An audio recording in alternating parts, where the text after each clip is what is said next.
Welcome to our podcast, Brain Trash. This is where we get to talk about all of the things that no one else is talking about in psychiatry. Things like neurodivergence, things like sex, things like the kink community. So today we're going to be looking at all of these topics for episode 2 of season 2 of Brain Trash. My name is Maria.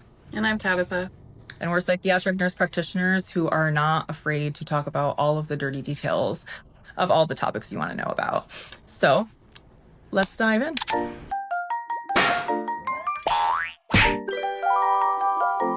All right, so today we get to talk a little bit about a topic which is looking at like why autistic folks are more likely to be in kink communities. And this is a conversation that we started having when we were in our company retreat in Seattle, and we were kind of looking around and seeing like furries, and we were seeing like the pups and the masks and the leather and like all of the things. And like with the knowledge that like there are more people who are in the LGBT community who are autistic, we were kind of like, what's the correlation? And like, what does this look like, right? So do you have a lot of patients who are like openly in kink communities that you see? I would say, like, I mean, just based on the population that I see, like, I have a lot of humans that disclose things like that to me, or just, you know, people in the queer community. I would say, like, most of my patient population is that. So I hear about stuff like this a lot, and it really is just kind of like an everyday experience for me. So what are like some of the most common ones that you hear about? I think that people are less likely to talk about specifics of like kink communities, like being in the furry community, stuff like that. But a lot of times it'll be coded in like, I'm trying to think of like different ways people say it that isn't like, I mean, a lot of people who play Dungeons and Dragons. I mean, to be fair, yeah. I don't know if I have specific examples that would not be. Wait, like a sexy Dungeons and Dragons? I mean, I don't. We'll start talking about gender roles or things like that, and then we'll, talk about board games and Dungeons and Dragons and stuff like that, and it turns into conversations about stuff like this. So. Yeah, I mean, like I've had a lot of autistic patients who are, and I guess like a lot of friends who are like in poly communities, right? People who are just like kind of open to exploring, like I'll have sex with whoever, and like, my relationship has like a more of like an open stance and things like that. But I guess it's kind of like nuanced and it's kind of in there. But I always like ask people shit. Sorry. No, go ahead. You always ask people what?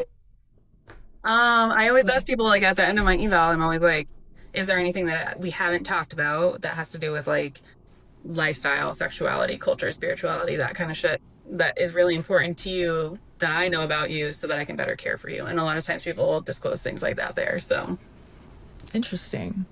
We did dive into some of the research on this before this episode. So like we looked at a little bit about like what are the studies that exist on this, and like what are the communities, what are the experiences of folks, and we looked a little bit at some of the subreddits that are relevant, because that's always important too, right? Yeah. So BDSM was a big one. That was probably like the most spoken about and the most researched out of everything. So what did we find out about like why do people like this vibe? What's going on with BDSM? Well, I think a lot of times this has a lot of structured roles, routines, rituals. Like there's a lot of very explicit consent, right? Safe words, like all this stuff where people have kind of a map for what is and is not okay, what is and is not expected of them. You can choose whatever role is more comfortable for you. You can have lots of different roles.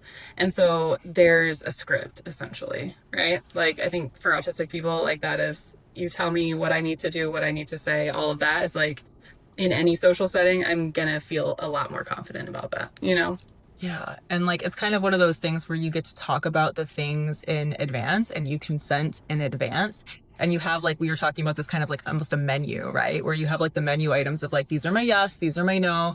Let's like go for this today. I'm going to consent to these things. This is exactly how it's going to be. Like it almost plays it out for you of like, here are the things that are going to happen. And yes, I agree to all of these things, which keeps you safe, right?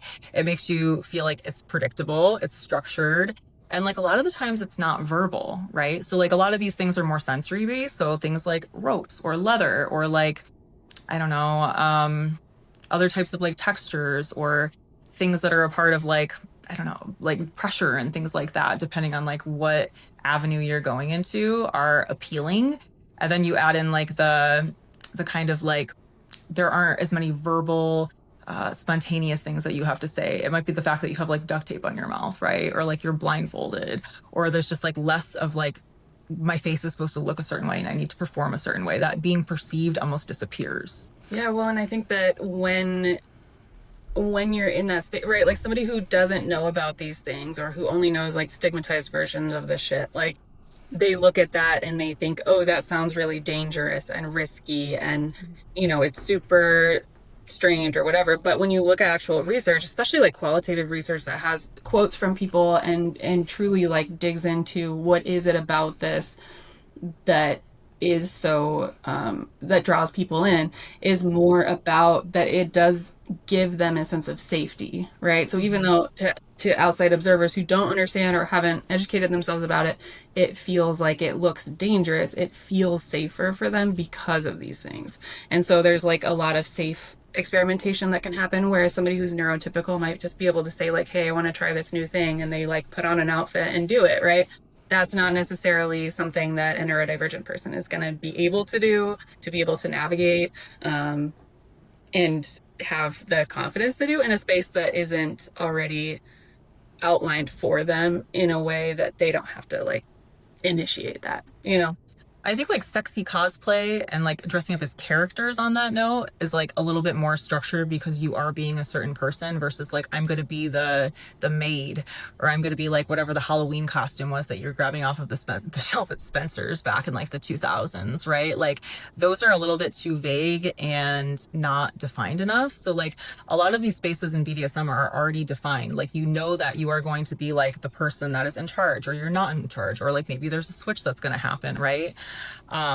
So I think like, yeah, and things are just more defined, and that makes it a lot easier for people who are neurodivergent and a lot more accessible. And also like these are spaces that are very open and accepting. You can like enter the avenue online, less pressure, as we talked about in our last episode, where like I can explore this online and there's a lot of information, and like it can become a special interest in a weird way. And people are accepting. It's not like it's for like, the super popular people who are over there and like they're too good for me. Like they're just like, come on in, let's get your ropes on kind of vibe. There is, though, also in some of the research, it talks about how autistic people want to be more engaged in the communities, but there is some like gatekeeping stuff that people will recognize or sense, right? Like if there is like an intimidating aspect to joining like an in-person group, or to Yes. initiating even that, when it's not necessarily like a sexual impetus that makes them want to be a part of that community, it still is something that's really hard to approach. And so looking for communities that are like neurodivergent affirming and not just like inclusive in terms of like, hey, everybody can have Right. a mask and some leather, right? Um, so yeah. Yeah, I think that's really important. And I think it like, again, like going back to the nonverbal piece, it's just a lot less pressure. And like even when you get into it, it's like you could kind of like enter in and like be silent and just like take commands if that's what you want. Research says that people who are autistic and practice BDSM are more likely to be interested in things like bondage, restraint, more so than like the verbal or psychological scenes that can occur. That's a little bit more accessible and less pressure. And I think that allows to have more pleasure in it because of that. And then there's also higher rates of like men who are autistic having like more interest in like the sadistic or the masochist type of kinks or fantasies, more so than neurotypical people. Well, and I think too, there's a big part of that that can translate to other aspects of life as well. Like when I think about being a theater kid, right? Like, pretty much everybody in the theater space is neurodivergent of some sort, right? And things I would hear from my friends and things that I felt myself as well was just kind of like, if I'm playing a character, I'll sing and dance in front of thousands of people and it doesn't feel weird at all. But if I have to be me, like in a setting like this where I'm like, I am a human being and this is who I am, it feels weirder. So having a role that you can step into that's maybe that like total opposite of you, of like the masochist horror bondage or whatever, right? Like having a role that doesn't feel like you might actually make it a lot easier to feel safer and experience more pleasure out of it. Yeah, and I think that's where people kind of get into like the pup play. And this is something that I was not aware was a like a specific kink until we had a tent for Paper Flower at Pride. And John, who was our NP, and he was like with me, really like he's gay, so he's like more, I guess, like knowing of like the different kind of like kink communities. And I think he's just more involved than I was and just naive me. So I was like, oh my God, these people are wearing these leather masks. What is that? So he was explaining like pups to me. So then we went over to like the bondage area. Well, somebody covered our tent, and like there's people who are like playing with balls and like they were like wrestling. And then there were people who had like them on leashes. And it was just really fascinating because I've never seen anything like it, right? We don't see it in like the day to day. So that was something that we saw this year at Pride. And I was kind of explaining to a lot of our team that also hadn't been exposed to it.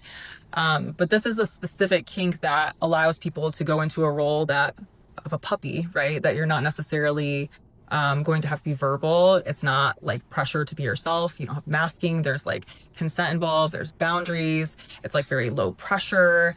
You have a mask on, so you don't have to worry about like people seeing your face. And like it's also like supposed to like dim some of the sensory input, which could also be beneficial, I guess, for people who are like hypersensitive and autistic.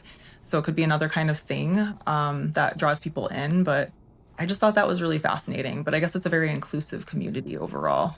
Well, yeah, and I think when we look through research for it, it's like I like the study that was like just specifically asking people in like the pup play community, not necessarily autistic people, but they did all this research, and part of that was looking at people's scores on the AQ, so the autism questionnaire, right? Like, and seeing how many of them reached that threshold for the cutoff for like, hey, you have a lot of autistic traits, right? So it wasn't like geared towards autism, so there's not as much like sampling bias, but basically like what was it, 55.7% of people scored above the cutoff, and then which is like 60, I think, and then 35.4 scored even above 70, which is like in a much higher range. So this gives that specific example of why this is much more represented by autistic people in communities like this, because of how much those things actually provide a lot of community and safety for something that other people may just be able to experience in a regular sense without any of the extra stuff. Was that study looking at like pup play or just kink in general? Like what was that study looking No, at it for was that? pup play. It was like an international study about it, and like I'm trying to remember what the other things were. Like preference for roles, right? So like if they were doing more solo stuff, or the with both of them, or more than, they make like packs, right? So the whole community or group can be like a pack, and it doesn't have to be something sexual, but just kind of like how this all led into that like identity formation and all of that. Interesting. I don't know if it was the same study, but there was the one who had like the qualitative experiences of people within that community. And like there was somebody who mentioned that like being in a role where someone sets the rules for me helps me function at my best was a quote, right? Or like it talked a little bit about how like autistic people who are in like the pup position, like being given like the clear rules and being kind of like told what to do a little bit more, and like the scent of the leather and just kind of all of the sensory things that go around that really like were enjoyable. And yeah, but it's interesting to see how like people get really like engaged in those communities, and it's like more of a sense of belonging. It like really kind of like goes beyond just the sexual part, right? Well, I think too, I just was thinking of this, but if you are like a provider or a mental health professional who works with anybody that's autistic, or anybody that you suspect might be autistic, or you just want to learn more about this, I don't know if you've ever read it, but Unmasking Autism by Devin Price. I Love that like book. the whole last chapter of that book is about very similar things. And so once I had looked at all of this, and also then thinking back to when I read the book, is like, well, let's be real, I listened to the audiobook because I don't like to read. But anyways, um, and I actually really like the audiobook better because it's Devin that's reading the book, right? So like you get to hear their voice and stuff. But yeah, I don't know. It coincides with a lot of what we're talking about too. So that's another really good way to get more information if you're looking for education for yourself or for clients or whatever. Or if you're just kind of like in the community and you need a really good book to Yeah, read that's because you're true. autistic and you've been late diagnosed, Unmasking Autism would be your book. Just get ready to Um, like cry on page one, basically. and be like, oh my God, why does this have to like hit so hard everywhere? Really rude. Yeah. But also like one of the better books ever written, and we don't have enough books like that at Yeah. all, which Yeah. means we should probably write one. Yeah. Could be I think the eventually. other thing too that kind of pairs in with this as well is when we look at just the overrepresentation of autistic people in the LGBTQ community, right? So like I know that we've touched on that, but when we look at that specifically as well, I think a lot of this gets roped together into these really stigmatized communities because for a neurotypical person, it's really easy to say like that's weird or that's not natural, right? And these are people who maybe this is the most real form of themselves that they've ever felt comfortable with, and they're being told, you know, this is super strange that you're like this and all that stuff. Most of us who are artistic are used to some level of bullying at some point in our lives, right? But when you are constantly invalidated, having communities to go to and say like this is a safe space for me is really, really important. And so having things like Pride where people can gather, but then also feel like there are also neurodivergent subsets within that, and that safety can be a really great thing for people's mental health. Yeah, for sure, dude. And like, I think even when we look at like gender in terms of autism and how a lot of people don't feel necessarily like attached to gender roles or to a certain gender and just, become like non-binary, right? Like a lot of these kinks don't require a gender role. And I think that could just make it a lot better in general for people to explore and more interesting for people to explore because like you don't have like this like, well, in porn, I see X, Y, and Z, and like this is the role of the woman and this is the role of the man. It kind of just takes that out. So I think that's also helpful too, just to kind of like be more exploratory with like your gender and yourself and like who am I and like what do I enjoy instead of just like this is what I'm supposed to be. Um, and we also had mentioned furries. I do want to clarify that apparently, because I don't know much about it, all I know is that I'm very terrified of people in suits. Like, right? But like I did a lot of research, I read the studies. About 15% of people who are furries are self-reported to be autistic. There's about another 13% who say they don't know they could be. Um, and there's only a small subset, so about like 25% of this community is like more of like a sexual thing. It's more often not than not like not a sexual thing. But I think like a lot of people just kind of like assume that people are just in suits having sex. Not necessarily the thing, right? Like sometimes it's like just the intimacy of like being able to like wear a suit and you go to Pride and you're in your suit and people are like, oh my God, I know that character. Or like, oh my God, that's so cute. Like, let me take a picture. Let me give you a hug. And you have like social anxiety. And if it were just you, you're perceived, but now you're able to like give someone a hug and you're like a character and that's so sweet. I'm still terrified. I also think it's like really fucked up that Pride is typically during summer months because in Arizona, I Yes. feel like you might die if you wear a full costume, you know? Well, But I mean, like they do move it to October, which isn't much better because it's still hot as balls every October I've ever been to oh Pride in yeah. Arizona. Well, when I say summer, I mean it's like the It's summer, 11 months out of the like entire summer. summer in Phoenix, you know? Yeah. Somebody should petition for that to be made in like February. So then Yeah, people can like January, wear their February. leather in their suits and not be sweating to death. Cause like I don't know, but maybe it's like a sensory thing for some people. Like it does kind of like take out a lot of that sound. Maybe it doesn't. I don't know if it amplifies sound. I've never worn one. Yeah, I don't know either. But I think looking at the amount of community that we saw specifically like recently at Pride, right? Because that's just the most recent interaction I have with it is like a lot of what I was thinking about as we were having these conversations is like, I don't know. There's so many things that are like this where like, did everyone do this everywhere? Where there was like these rumors that went around, but like all the teenagers in the United States thought the same thing. Like it's illegal to have your light on in the car or whatever. For me, it was like anytime somebody talked about furries, it was always that weird. There's weird sexual shit, right? And it's like, it's not always, it's actually Mostly not, right? mostly Yeah. not sexual, right? And sure, there may be that like subset or some experiences that are helpful in a sexual sense, but for the most part, it's that community, it's that sensory stuff potentially, and then also community and just most being of the with other community, I humans. think. Yeah. Yeah. And like fandom, I think that's like a big thing in it. Like even like the cosplay communities, right? Like there's a lot of people who are autistic who go to cosplay events or go to like anime events and things like that. There's just a lot of like dressing up in general, and that's like part of the special interests. And I think that that kind of rolls into like sometimes furries or BDSM or like the pups. Like these things can become special interests. Um, and like it's kind of like that, like special interest for a different part of your life, right? Like you can have like a career special interest, you can have your hobby special interest, and you can have a sexual interest that's special. And like there's a lot to delve into more than just like I like vaginas or I like penises.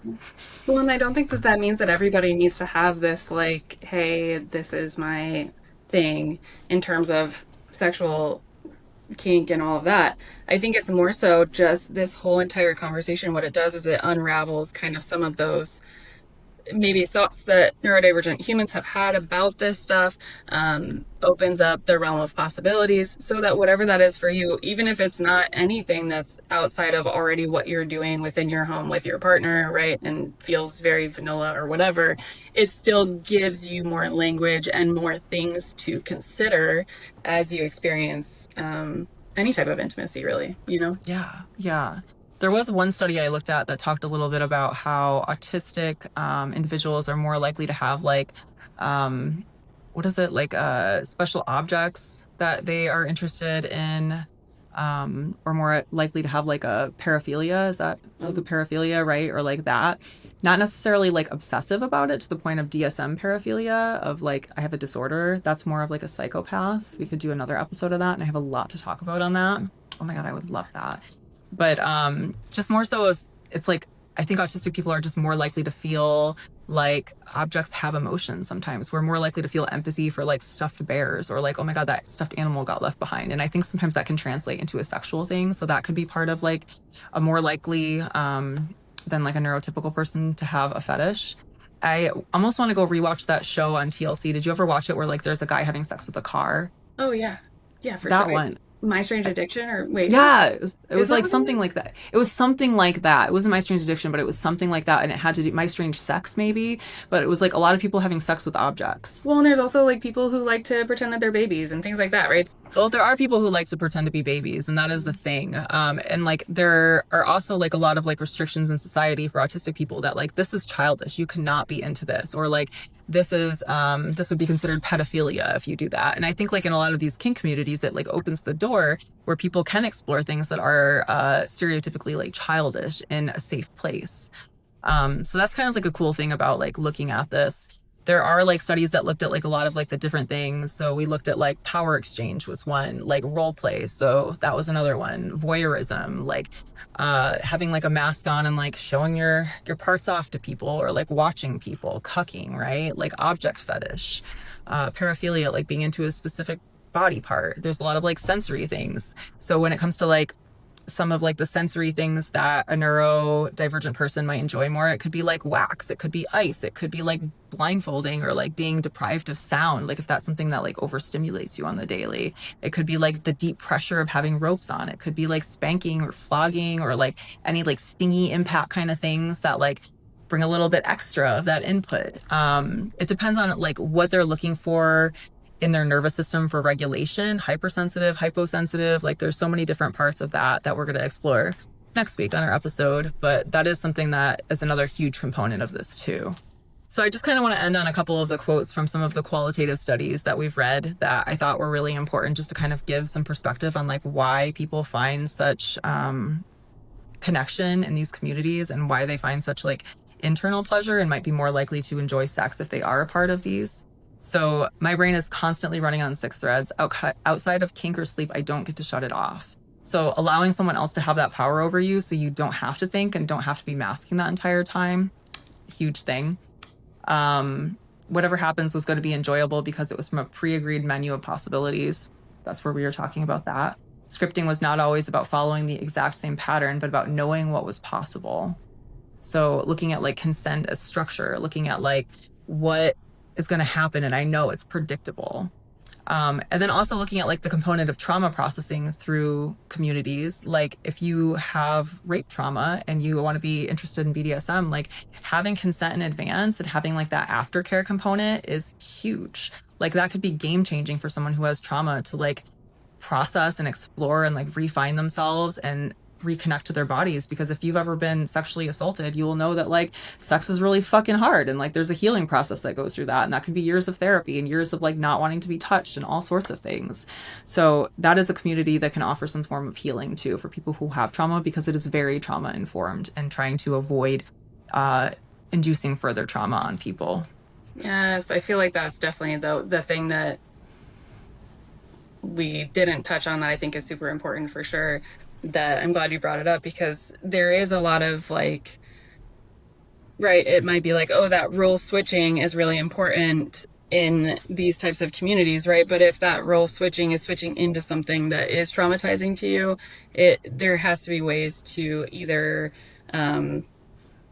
figure out, first of all, which of those things is going to be triggering. So that's going to be either, if you're a practitioner, referring somebody to therapy, trauma therapy, all of that, or if you're the person experiencing it, listening for your own stuff, figuring out what is it that is going to be triggering for me, and is there a lot of this in that community? And if it is a community that I'm like, there is a lot of it, but I still want to be a part of it, figuring out how you can use the language within that community to ask for what you need, set boundaries, all of that. Because for example, just in a regular day without any of the kink communities, like if somebody is role switching during sex to be, whatever they believe to see in porn, like they're gonna be maybe doing the same thing that they remember themselves doing in a sexual assault situation, right? And so there has to be that awareness so that you do feel safe in that community if it is something that is geared towards sex. Yeah. So recommendations for mental health professionals, I would say like make sure that if you can take any like kink positive trainings and like educate yourself in the kink communities, especially the relationship between the kink communities and neurodivergence and around trauma. Really, really, really important, I think, for both med providers and also for therapists, like most importantly for therapists out of anybody. There are therapists who specialize in this and who are fucking amazing. You should probably just interview some at some point. I'm going to find somebody. And then as far as like, if you are just like listening and you are not a mental health professional and you're just a neurodivergent person who's kind of like exploring where you're at, like think about like if you have a history of trauma or if you don't, like what are the things that if I want to unmask would make me feel safe? Is it that like I would have like a script that I could follow? Is it that I would have like, the pressure to just like not the pressure to be verbal taken off of me? So maybe I could just not be verbal and just be tied up and be blindfolded and not have to like worry about what I look like, right? Like, is that better? But there's a lot of like different types of things you could explore when it comes to like sensory input and just like being perceived fears and all of that thing. Like there are so many ways to just enjoy sex if you are a person who just does not enjoy sex as a neurodivergent person. Yeah, I think the sensory stuff is going to be super important and a big component of us coming up with, solutions to offer people has to do more so with that sensory side of it. I think this information though is good for people to have in case they aren't exposed to it. And that way they can start that path of educating themselves and becoming more aware of things as we also start to talk about some of the sensory stuff on our next episode. For sure. So thanks for tuning in. Hit subscribe, hit like, leave a comment. Tell us about your experience. Tell us where we're wrong, right? Like we're speaking as autistic women who are still outsiders to these communities, kind of like looking at the evidence around them and kind of like trying to give insight on like the social part of it, right?